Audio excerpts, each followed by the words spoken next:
afternoon, welcome to India Now News. This is Bindu. Details చూస్తే ఇల్లు లేక మరుగుదొడ్లోనే నివాసం ఉంటున్న ఓ వృద్ధురాలికి సీఎం రేవంత్ రెడ్డి భరోసా ఇచ్చారు.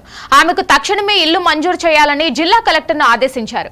మీడియాలో వచ్చిన కథనానికి స్పందించిన ముఖ్యమంత్రి ఆదేశాలు జారీ చేశారు. ఈ మేరకు జిల్లా కలెక్టర్ ప్రతీక్ జైన్ మల్లమ్మను పరామర్శించారు. సీఎం రేవంత్ రెడ్డి ఆదేశాలతో ఇంటి నిర్మాణ ఏర్పాట్లను చేస్తున్నట్లు తెలిపారు.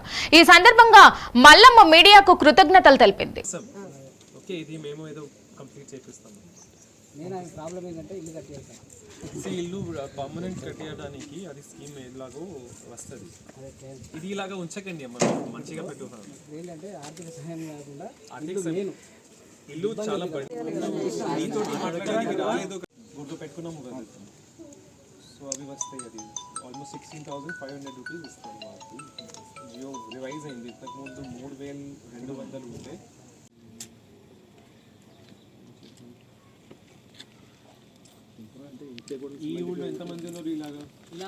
ప్రకాశం బ్యారేజీ విధ్వంసానికి వైసీపీ నేతలు కుట్ర పన్నారని హోంమంత్రి అనిత ఆరోపించారు. భారీ పడవలు ప్రకాశం బ్యారేజ్ కౌంటర్ వెయిట్లను ఢీకొన్న ఘటనపై జలవనరుల శాఖ అధికారులు పూర్తి స్థాయి విచారణ చేశారని అనిత తెలిపారు. కూటమి ప్రభుత్వానికి చెడ్డ పేరు తేవాలనే దురుద్దేశంతోనే లక్షలాది మంది ప్రజల ప్రాణాలను కూడా లెక్క చేయలేదని దుయ్యబట్టారు. ఇలాంటి కుట్రలకు పాల్పడ్డ వారు దేశ ద్రోహులంటూ హోంమంత్రి అనిత మండిపడ్డారు. 10 రోజులుగా వర్షాలు వరదలు రాష్ట్రాన్ని అతలాకుతలం చేశాయని అన్నారు.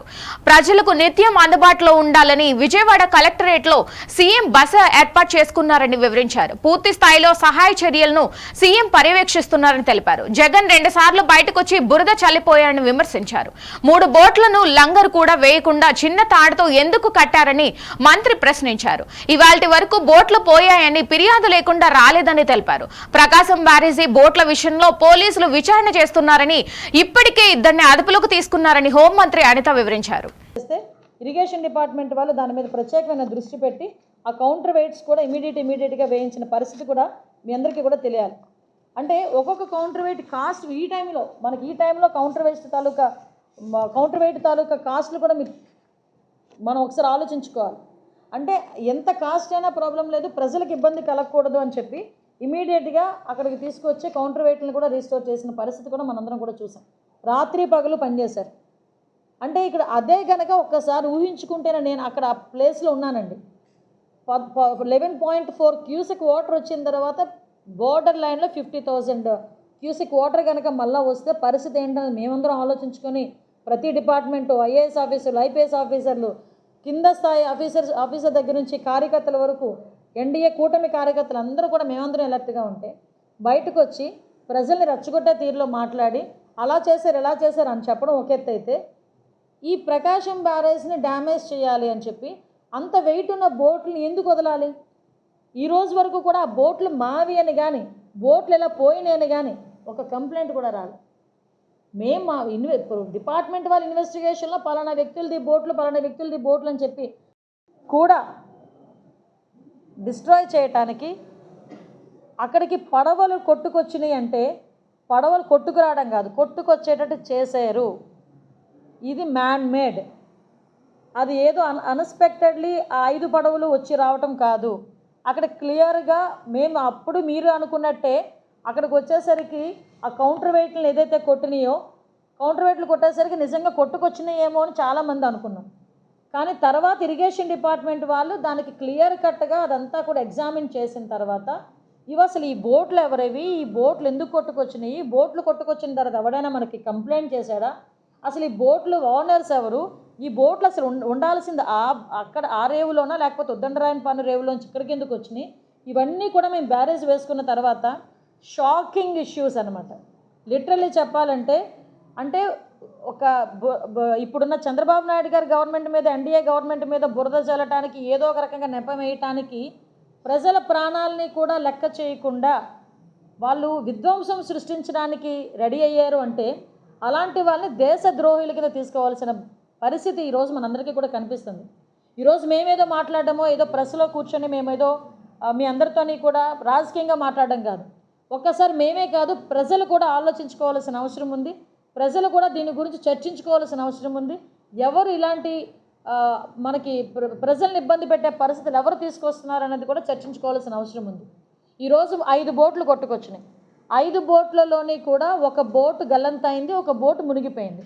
మిగతా 3 బోట్స్ కూడా ఒక్కొక్కటి 40 నుంచి 50 టన్నులు బరువున్న బోట్స్ ఒక్కొక్కటి.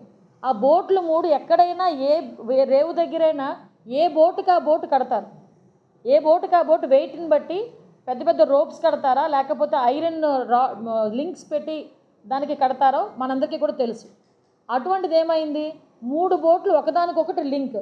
అసలు మామూలు చిన్న చిన్న వెయిట్స్ ఉన్న బోట్లనే లింకులు చేయరు, ఎందుకంటే ఒకటి. విశాఖ జిల్లా పోలీస్ కాన్ఫరెన్స్ కార్యాలయంలో సిపి శంకప్రతాప్ బాక్షే ఆధ్వర్యంలో రికవరీ మేళా కార్యక్రమం నిర్వహించారు.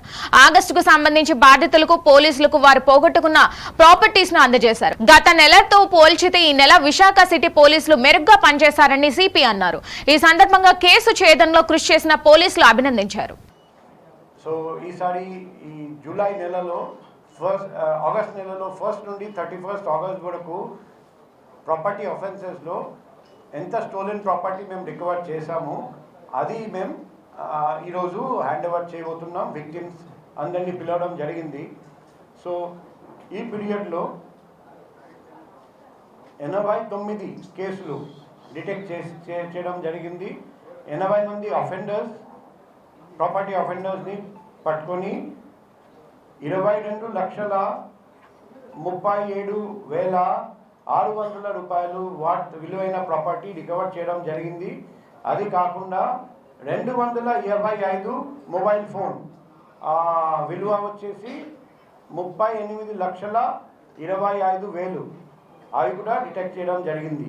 ఈ 89 కేసులు చూస్తే డిటెక్ట్ చేయడం జరిగింది. అందులో 10 వచ్చేసి రాబరీ కేసులు, 2 day house breaking, 28 night house breaking, 4 cases snatching, 16 కేసులు మోటార్ సైకిల్ దొంగతనం, 4 కేసులు ఆటో దొంగతనం, మిగిలిన 25 కేసులు రకరకాల దొంగతనాలు.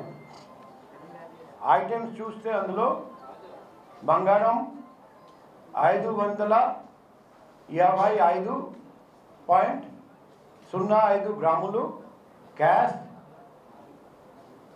46,800 రూపాయలు, 17 మోటార్ సైకిల్స్, 4 ఆటోలు, 267 మొబైల్ ఫోన్స్, 5 చీరలు, iron centring pipes, copper electric cable war, 450 కేజీలు. సో ఈ అంతా కలిపి 60,62,100 రూపాయలు విలువైన సామానులు. సో మనం లాస్ట్ మంత్ చూస్తే మొత్తం ప్రాపర్టీ ఎంత రికవర్ అయిందంటే 47,63,690. అంటే లాస్ట్ మంత్ కంటే ఈ మంత్ దాదాపు 50% ఎక్స్ట్రా మేము రికవర్ చేసాము. 17 లాస్ట్ మంత్ 72 కేసులు. విశాఖ జిల్లా గాజువాకలో స్టీల్ ప్లాంట్ ప్రైవేటీకరణ నిరసిస్తూ ఉక్కు కార్మికుల సంఘం అఖిలపక్షం ఆధ్వర్యంలో రాస్తారోకోల కార్మికులు పిలుపునిచ్చారు. ఈ నేపథ్యంలో ఉక్కు కార్మికులు కూర్మన్నపాలెం జంక్షన్ లో రాస్తారోకో నిర్వహించారు. దాదాపుగా 35 నిమిషాల పాటు కార్మికులు రోడ్డును దిగ్భ్రాంతించారు. ఢిల్లీ ఉక్కు భవన్ లో నేడు రేపు కేబినెట్ సబ్ కమిటీ సమావేశం నేపథ్యంలో రాష్ట్ర కేంద్ర ప్రభుత్వం వైఖరి నిరసిస్తూ కార్మికులు కదం తొక్కారు. కార్మికులు పోలీసులకు మధ్య తోపులాట జరిగింది. కార్మిక సంఘ నాయకులను పోలీసులు అదుపులోకి తీసుకున్నారు.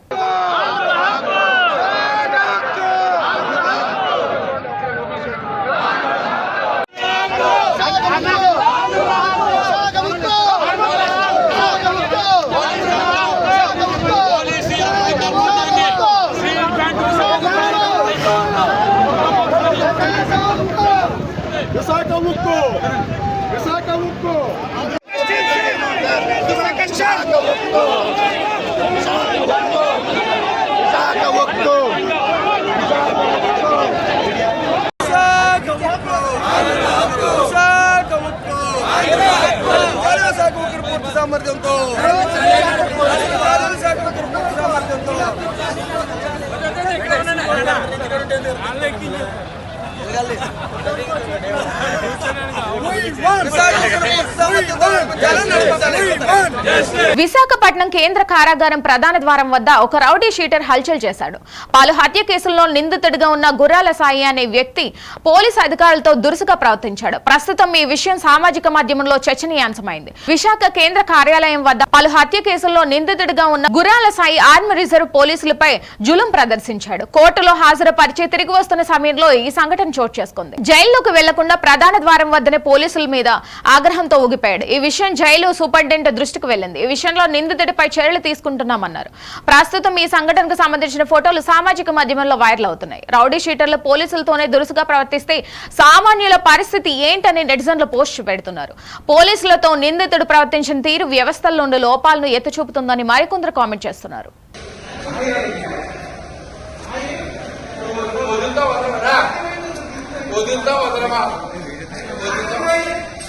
ఇలా 20,000 దగ్గర ఇస్తావా? ఇలా 20,000 దగ్గర ఇస్తావా? 20,000 దగ్గర ఇస్తావా? ఇప్పుడు నన్ను ఎక్కడి నుంచి అక్కడికి తీసుకురావడానికి 20,000 దగ్గర బిర్యానీ తినిపించడానికి ఇస్తావా? 20,000 దగ్గర బిర్యానీ తినడానికి ఇదేస్తే ఇస్తావా?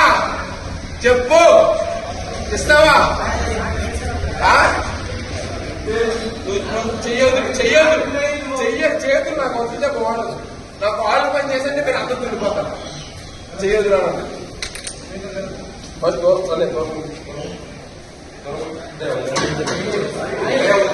ప్రభుత్వం చేసుకున్నా గుర్తుకో పడిపోతారు. పక్కా చెప్పింది వెనక్లేదు ఎన్నో జరిగితే అది మీరు ఎక్కడ పోతున్నారు, ఎక్కడ పడిపోతుంది. నాకు మన ఇంట్లో అంటే పడిపోతుంది. 6 సంవత్సరాలు ఇంట్లో వచ్చి పడుతున్నాము.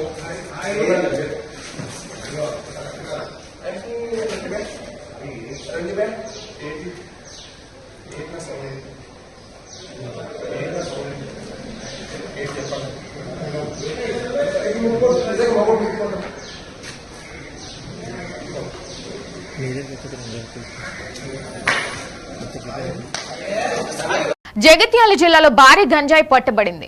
కొడిమ్యాల పోలీస్ స్టేషన్ పరిధిలో వాహన తనిఖీలు నిర్వహిస్తుండగా గంజాయి తరలిస్తున్న ముఠాను గుర్తించిన పోలీసులు 5 నిందితులను అరెస్ట్ చేశారు. 12 కిలోల గంజాయి 2 బైకులు స్వాధీనం చేసుకున్నట్లు జిల్లా ఎస్పీ అశోక్ కుమార్ తెలిపారు. జిల్లాలో గంజాయి క్రయ విక్రయాలు జరిపితే కఠిన చర్యలు తప్పవని ఎస్పీ హెచ్చరించారు.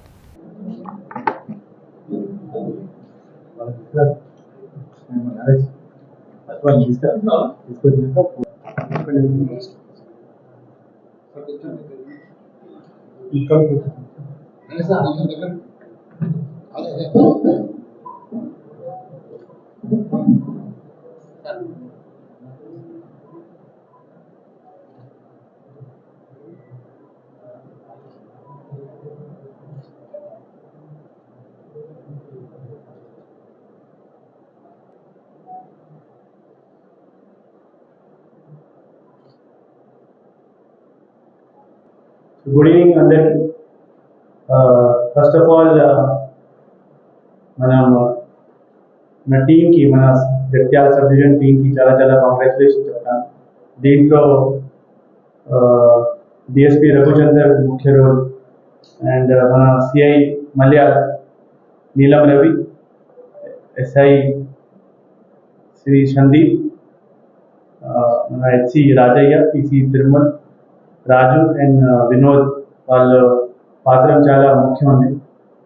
సో ఈరోజు మన ఈ జిల్లా నుంచి డ్రగ్స్ను తొలగించే ప్రయత్నంలో మన పోలీస్ వాళ్ళు 12 కేజీ గాంజా 6 మందితో పట్టుకున్నాం. సో దీంట్లో ఇప్పుడు మన కస్టడీలో 5 ఉన్నారు అండ్ ఇంకా ఒకరు స్పాండెడ్ ఉన్నారు. వాళ్ళందరూ గాంజా ఈ ఏఓబి నుంచి కొన్నారు. ఇక్కడ ఎక్కువ డబ్బులుతోని వాళ్ళు అమ్మడానికి ఇక్కడ వచ్చారు. అదే క్రమంలో మనకి ఇన్ఫర్మేషన్ వచ్చింది అండ్ మన టీం అక్కడ వెళ్ళి వాళ్ళకి అప్రహెండ్ చేశారు. ఇది యాంటీ డ్రగ్ క్యాంపెయిన్ లో మనం చాలా ప్రయత్నం చేస్తున్నాం. ఇది ఒకటి డెటరెన్స్ మనం ఏమైనా రెఫరెన్స్ ఉండాలా, దీనికోసం మనం ఈ ఇన్ఫర్మేషన్ బేస్డ్ ఆన్ మన ఇన్ఫర్మేషన్ తోని మనం ఈ అక్యూజ్. పల్నాడు జిల్లా చిలుకలూరిపేట కోటపాటి వారి వీధి సుధావారిపాలెం వినాయక చవితి కమిటీ ఆధ్వర్యంలో ఘనంగా వినాయక నవరాత్రి ఉత్సవాలు జరుగుతున్నాయి. ఈ సందర్భంగా ఇమ్మడి మాధవి మాట్లాడుతూ ముందుగా చిలుకలూరిపేట నియోజకవర్గ ప్రజలందరికీ సుధావారిపాలెం వినాయక చవితి కమిటీ తరపున వినాయక చవితి శుభాకాంక్షలు తెలిపారు. కోటపాటి వారి వీధి సుధావారిపాలెం 20వ వినాయక చవితి వార్షికోత్సవాన్ని పురస్కరించుకుని మొదటి రోజు పూజా కార్యక్రమాలు నిర్వహించబడ్డాయని, తదనంతరం యథావిధిగా మిగిలిన 2 రోజుల పూజా కార్యక్రమాలు పూలతో, ప్రసాదాలతో, పండ్లతో, పూలదండలతో రోజుకో విధంగా పూజా కార్యక్రమాలు నిర్వహించామన్నారు. వినాయక చవితి సందర్భంగా 3 రోజులు మహిళలకు, బాలబాలికలకు, యువకులకు సాంస్కృతిక కార్యక్రమాలు నిర్వహించినట్లు తెలిపారు. 3వ రోజు కార్యక్రమంలో భాగంగా సాయంత్రం 1500 మందికి అన్నదాన కార్యక్రమం నిర్వహించామని మాధవి తెలిపారు. ఈ కార్యక్రమంలో ముఖ్య ఘట్టంగా లడ్డు వేలం పాట ఉంటుందని, మరీ ముఖ్యంగా 4వ రోజు వినాయక నిమజ్జన కార్యక్రమం ఎంతో అంగరంగ వైభవంగా ఉంటుందని, తీన్మార్ స్థానికంగా డీజే, తప్పెట్లు, వేషధానులు, విద్యుత్ దీపాల కాంతులతో చిలుకలూరిపేట పట్టణ ముఖ్య సెంటర్ల మీదుగా ఊరేగింపు చేసి చీరాల సముద్రంలో నిమజ్జన కార్యక్రమం ఉంటుందని ఆమె అన్నారు.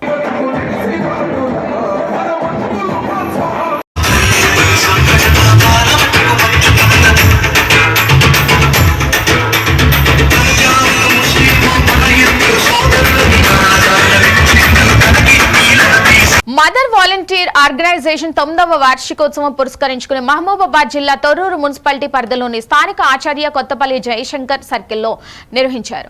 ఈ వారం అన్నదాన దాతలు కొత్త వెంకటరెడ్డి, గుంటుక వెంకటేష్, గట్టు రాంబాబు, మద్దెల సంతోష్, బంధు శ్రీధర్ల సహకారంతో సంస్థ మండల అధ్యక్షుడు సాయినాథ్, సీనియర్ ప్రతినిధులు ప్రవీణ్ యాదవ్, రాజేష్ చరణ్ ఆధ్వర్యంలో జరిగింది. ఈ సందర్భంగా సంస్థ ఫౌండర్ సిరికొండ విక్రమ్ కుమార్ మాట్లాడుతూ అన్నదాన కార్యక్రమం అనేది పేదల కడుపు నింపే ఓ బృహత్తర కార్యక్రమం అని, నిరంతరం కొనసాగే ఈ అన్నదాన కార్యక్రమంలో దాతలు జన్మదిన, వివాహాది శుభకార్యాల సందర్భంగా భాగస్వాములు కావాలని కోరారు.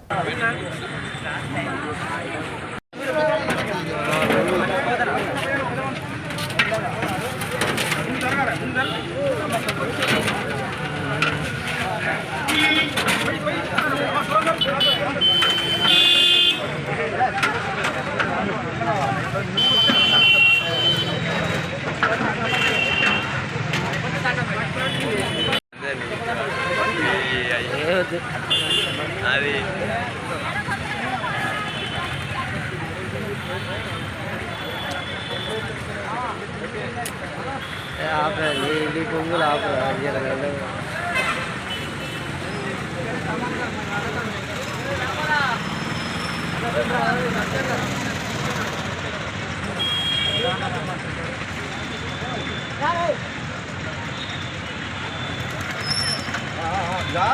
ఇది అర్థాలు చేయి.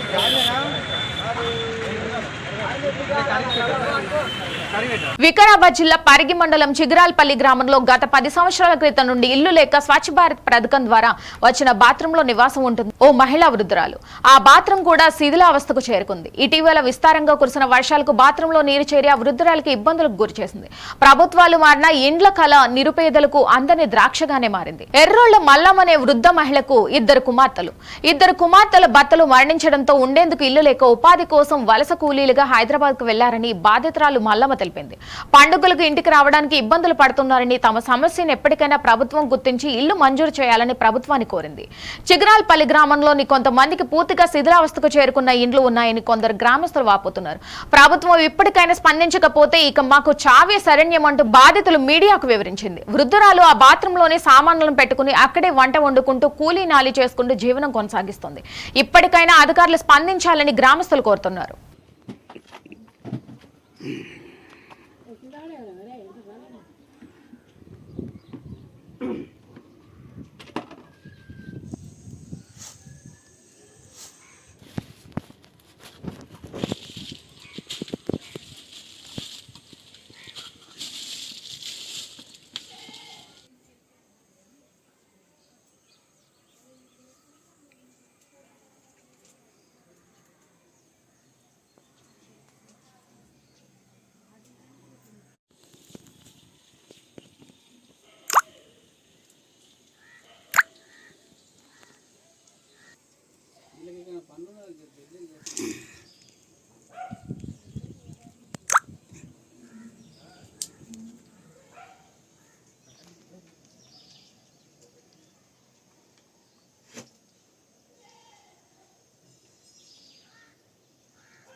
నా ఊరు చిగులపల్లి. నా పేరు మల్లమ్మ, ఎర్రల మల్లమ్మ.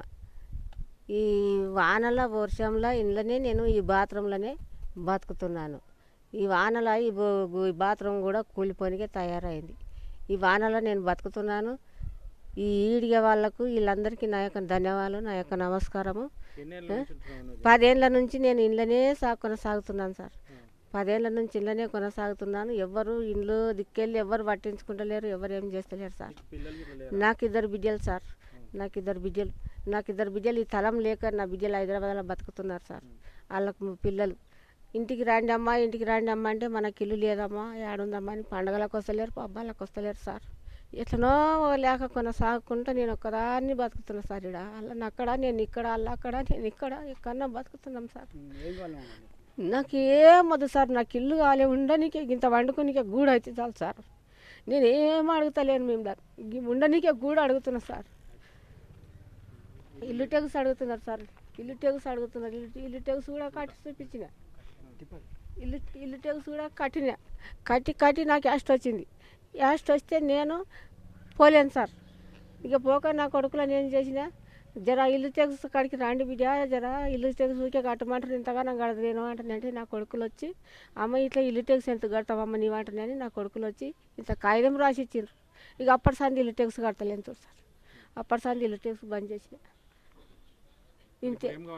ఇప్పుడు ఏమొద్దు సార్, నాకు ఇల్లు ఒక్కటైతే నాకు ఇంతే యదార్థం సార్. సూర్యాపేట జిల్లా మేళ్ల చెరువు వద్ద స్కూల్ బస్సుకు ప్రమాదం తప్పింది. ఇటీవల కురిసిన వర్షాలకు మేళ్ల చెరువు నుండి చింతలపాలెం రోడ్డు బురదమయంగా మారింది. విద్యార్థులతో కలిసి వెళ్తున్న బస్సు ఒక్కసారిగా పొలాల్లోకి దూసుకెళ్లబోయింది. బస్సు డ్రైవర్ అప్రమత్తం అవ్వడంతో ప్రమాదం తప్పింది. కనీసం రోడ్లను కూడా మరమ్మతులు చేయకుండా మొద్దు నిద్రలో ఉన్న అధికారులు కనీసం స్పందించి ఇప్పటికైనా రోడ్లు మరమ్మతులు చేయాలని స్థానికులు డిమాండ్ చేస్తున్నారు.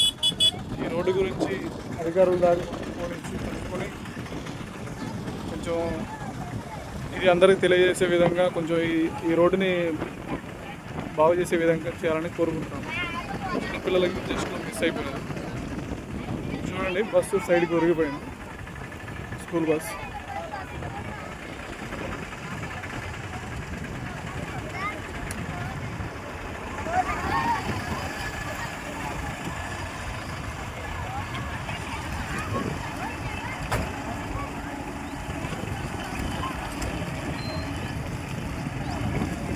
ఏమైంది చెప్పండి, మా అందరు చెప్పండి, ఏమైంది?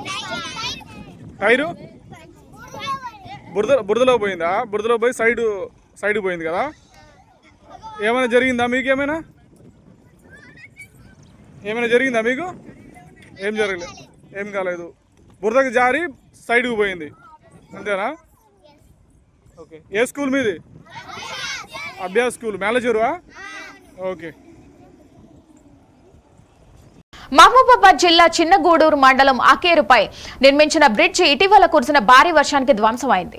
మండల కేంద్రానికి ప్రధాన రహదారి కావడంతో రాకపోకలకు తీవ్ర అంతరాయం ఏర్పడింది. విద్యార్థులు, రైతులు తమ స్వస్థలాలకు చేరుకోవాలంటే తీవ్ర ఇబ్బందులు ఎదుర్కొంటున్నారు. బ్రిడ్జ్ ధ్వంసమై వారాలు గడుస్తున్నా అధికారులు, ప్రజాప్రతినిధులు పట్టించుకోకపోవడంతో స్థానికులు ఆందోళన వ్యక్తం చేస్తున్నారు. ఇప్పటికైనా అధికారులు, ప్రజాప్రతినిధులు తక్షణమే స్పందించి బ్రిడ్జ్ ని పునర్నిర్మించేలా చర్యలు చేపట్టాలని డిమాండ్ చేశారు. దీనికి 25 లక్షలు, దానికి 30 దానికి 25 లక్షలు ఇచ్చిండాడు కదా ఎమ్మెల్యే స్పాట్లో. ఎమ్మెల్యే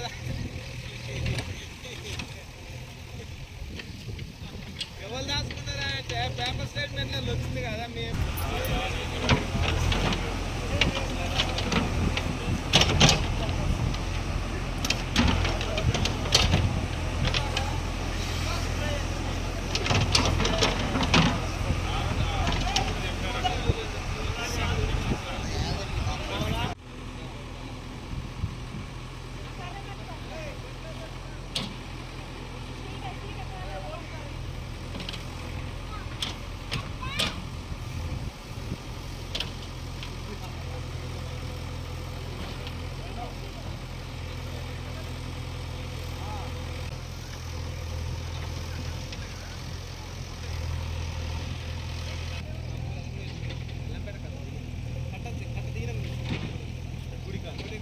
మండలం గుండరాజుపల్లి గ్రామం మొన్న కురిసిన వర్షాలకు అనేక రహదారులు రోడ్డు మార్గంలన్నీ బ్రిడ్జిలన్నీ కొట్టుకపోవడం జరిగింది. మాకు ఏ ప్రభుత్వం కూడా ఇప్పుడున్న అటువంటి ప్రభుత్వం ఏమాత్రం పట్టించుకోవట్లేదు. కాలినడకగా వెళ్ళాలన్నా కానీ బ్రిడ్జి కూలి అట్లా నిచ్చెన మించి వెళ్ళిపోయి అనేక మంది కింద పడిపోతున్నారు. తాత్కాలికంగా మరమ్మతులు కూడా చేయలేకపోతున్నారు ఈ ప్రభుత్వం. మొన్న వచ్చిన సీఎం పర్యటనలో పురుషోత్తగూడెం బ్రిడ్జి మాత్రం తాత్కాలికంగా మరమ్మతులు చేసిరు, కానీ ఈ యొక్క ఉగ్గంపల్లి బ్రిడ్జి మాత్రం ఈ తాత్కాలికంగా మరమ్మతులకు కూడా నోచుకొని ఉన్నది. తక్షణమే స్పందించి మాకు పరిష్కారం తొందర ప్రభుత్వం చేయాలని చెప్పి కనీసం కాలినడకగా వెళ్తానికైనా కానీ మాకు ఈ రోడ్డు రిపేర్ చేసి ఈ తాత్కాలికంగా మరమ్మతులు చేసి గవర్నమెంట్ మమ్మల్ని మాకు సామాన్య ప్రజలకు మోక్షం కలిగించాలని కోరుకుంటున్నాం. అలాగనే ఈ చిన్నగూడూరు కస్తూర్బా హాస్టల్కే కానీ హై స్కూల్కి పోవాలన్నా ఈ చుట్టుపక్కల ఉన్న గ్రామాలు తండాలు పిల్లలు అనేక ఇబ్బందులు పడుతున్నారు. స్కూల్కు పోక ఇప్పుడు వారం 10 రోజుల నుంచి పిల్లలు ఇంటికాడనే ఉండే పరిస్థితి వచ్చింది. అలాగనే ఏరియా హాస్పిటల్ మహబూబాబాద్ జిల్లా పోవాలన్నా కానీ అనేక మంది రోగులు అనేక జ్వరాలతోటి వైరల్ ఫీవర్ తోటి ఇబ్బంది పడుతున్నా చుట్టూ తిరిగి వెళ్ళిపోయే మార్గాలు ఉన్నాయి.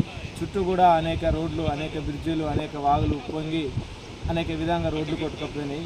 ఇప్పుడు గవర్నమెంట్ ఎమ్మటే స్పందించి తాత్కాలికమైన మరమ్మతులైనా చేయాలని ఈ చిన్నగూడూరు మండలం తరఫున మేము విజ్ఞప్తి చేస్తున్నాం. ఇవి బులెటిన్లోని అప్డేట్స్. మరిన్ని అప్డేట్స్ కోసం చూస్తూనే ఉండండి రిఫ్లెక్షన్ ఆఫ్ ట్రూత్.